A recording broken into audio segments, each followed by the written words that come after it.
Hello mga Yiniens, good morning! Listen po kayo sa YouTube channel. Tignan ko sa boto para sa video ni upload ko. Ang Yiniens, dito ka tayo ngayon sa tabing dagat, no? Ang mga Yiniens, dito tayo ngayon sa tabing dagat. Update natin mga Yiniens kasi pangalawang araw ngayon mga Yiniens kasi nag-vlog tayo kahapon. Ganun pa rin, malakas pa rin yung alon. Kaya hindi nakalaot ang mga kaibigan ko mga isda. Okay mga Yiniens, just keep on watching.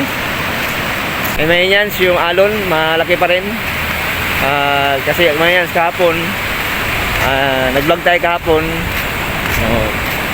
hindi pa rin tayo nakalaot. Pangalawang araw ngayon, pangalawang araw hindi nakalaot mga Yiniens yung mga kaibigan ko dito sa mga isda.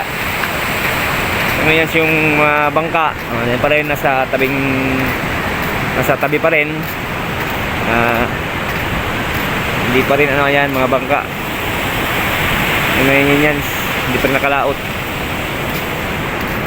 Ayan mga Yiniens, kasi ano mga Yiniens, malaki pa rin yung alon. Dala ng hangin, amihan pa rin. Dala ng hangin, amihan.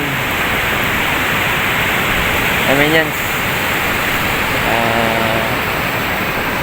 ito yung ano mga Yiniens, pangalawang araw, pag-vlog natin, pangalawang araw. Ayan mga Yiniens, andyan pa rin yung mga bangka, hindi pa rin nakalaot. Kasi malaki ang ano mga Yiniens, malaki yung alon mga Yiniens.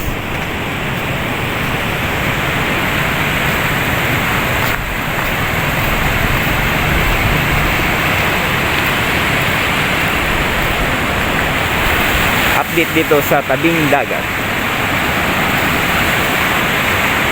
So yun lang mga Yiniens, sa araw nito mga Yiniens, tabing dagat update. Wala pa rin nakalaot kasi malaki ang alon. Dala ng hanging amihan. Shoutout pala sa kaibigan ko si Rexon Abalos, si Pasyong Boy. Yiniens, maraming salamat sa panonood. God bless you everyone, more power, and sana sa buting kalagayan, and God bless you, and bye bye.